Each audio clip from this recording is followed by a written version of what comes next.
Hey guys. Okay, so last time you got a video from me, and if you haven't seen it, you can go to archive library and watch it, where I talked about daily draws and I talked about whether can do a daily draw with one card or whether you need a much more deeper context. And I pointed out in that video that what I noticed for myself when I'm doing daily draws with one card, I noticed there's a pattern. The pattern with the minors I noticed is that the minors tend to be very, very literal when I draw them for daily draws, and they tend to be very simplistic and reductionistic in the sense of sometimes they can just really be simplified. They're very down to earth with their meaning and can be very, very concrete. Today I wanted to elaborate a little bit more on that with a specific example that comes to mind. I want to elaborate also to make a contrast that I continue to observe and continue to witness between Thor stack and between Rider-Waite-Smith stack. I had to actually dig it up because I had it hidden so far away because if you know me from back when, you know how much I don't like the stack for many, many reasons. It's reductionistic. I find the art unattractive. I have a lot of personal reasons why I don't like Rider-Waite-Smith or Rider-Waite-Smith clone decks. So if you don't know me, I will most likely often what will sound like complain and put down Rider-Waite-Smith. That's just my opinion. Just disregard it. You know how people like to say opinions are like assholes? Everybody has one and they all stink. I like to answer to that with, it's true, everybody has an opinion, including what I'm sharing with you is completely an opinion and it stinks. The difference is that my opinion may stink to you, but it smells like roses to somebody else. So what I'm trying to say is that take what sounds something that resonates with you and disregard what doesn't resonate with you. Here's what I've been thinking, guys. Because I'm such a sauce person, but I started out with Rider-Waite-Smith when I was 16 years old. I have a very deep knowledge of pictorial representation of Rider-Waite-Smith and the meanings of Rider-Waite-Smith, right? But I've been working with thoughts for many, many years. And I keep noticing very distinct differences in thoughts and Rider-Waite-Smith, where really in reality it shouldn't be because they both come from the same system. Essentially, they all belong to the same place. One of the differences that I observed that really fascinates me is Five of Wands and Five of Wands, right? First of all, just imagery in of itself is incredibly different. Here you have what comes to mind is loss. What comes to mind is physical hardship, perhaps something that has to do with the health. Maybe somebody has lost their safety, their shelter. That's what comes to mind when I look at this picture. When I look at the picture at Five of Discs in Thoth, what comes to mind to me here is rupture, tension, struggle, because I'm seeing discs in the background that feels like they're tearing apart and feels like they're breaking apart.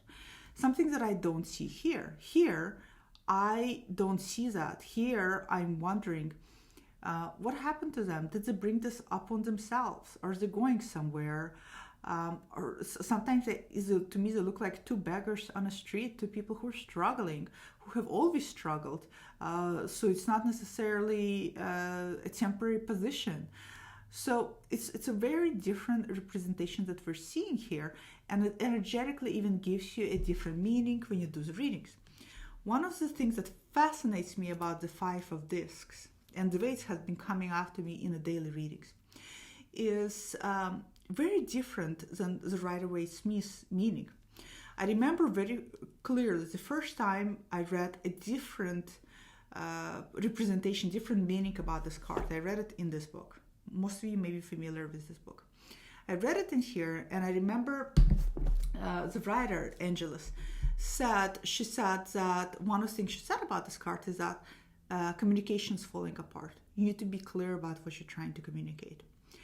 And I remember when I read it, I thought, how the hell is that supposed to make sense when it's so different? It's so different. We're really not seeing communication here. How the hell is this has to do with communication? It's not even an air card, right? We always think about swords as language, swords as the ways that we dialogue, mentalizing the way we talk. Here it has to do more with body, with physicality, with embodiment.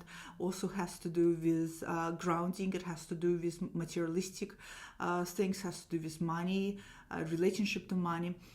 So it didn't make sense to me. Not until I started to get this card repeatedly in a daily draws in a particular way, and I noticed a pattern. This, if we were to follow astrological significance for this card, this is Mercury in Taurus. Mercury in Taurus, when you think about Mercury, Mercury first of all is a communicator. Mercury is all about talk, communicating, right? That's what Mercury is.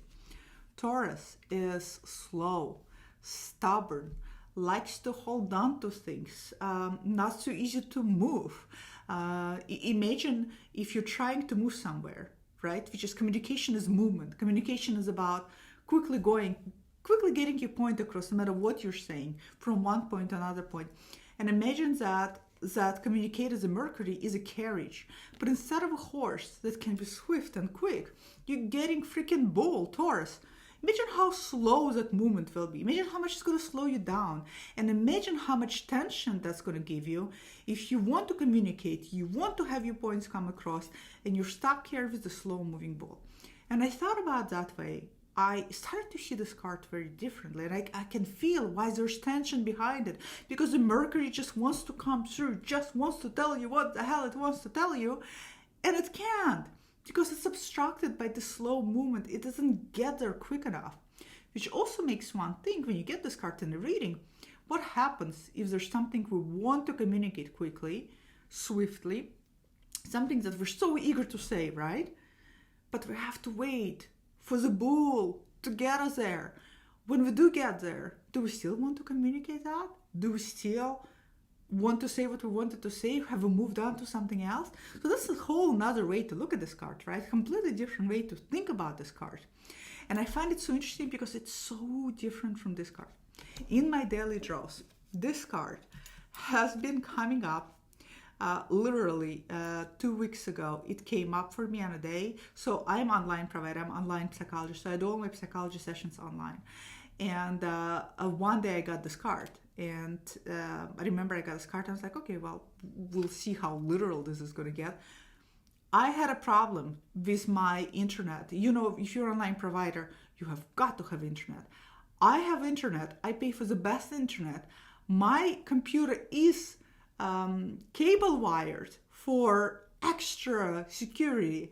And on that day, every session had a shitty internet.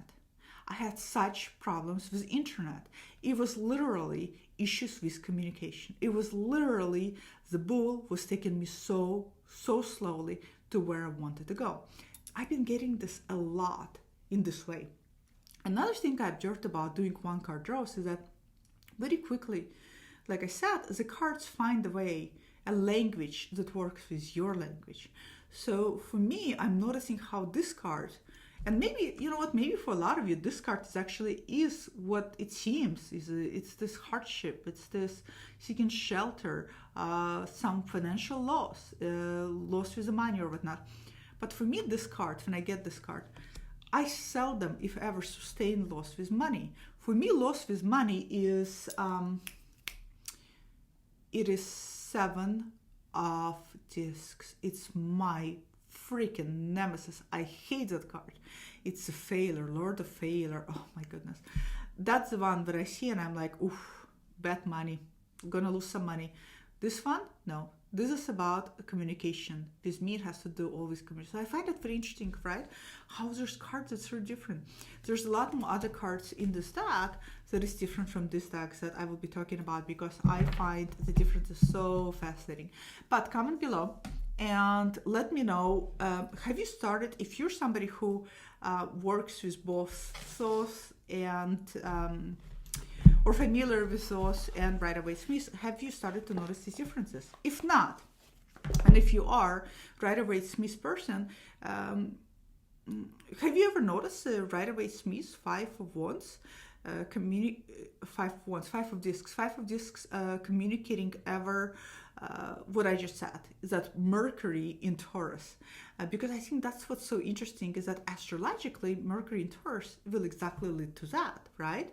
I don't really necessarily see Mercury in Taurus as leading to loss of money. If anything, if I were to think about Mercury in Taurus in relationship to money, I see slowing down of the commerce. I see that transactions are slowed down. I see that some things need to happen before things can really fully come through. That's how I see Mercury in Taurus when it comes to money. I don't see it as a loss. So let me know, comment below, let me know, how do you see this card? I think it's really interesting. Has there been a pattern how the card has been coming up for you? So comment, let me know, and I'd love to engage in a conversation with you. Bye.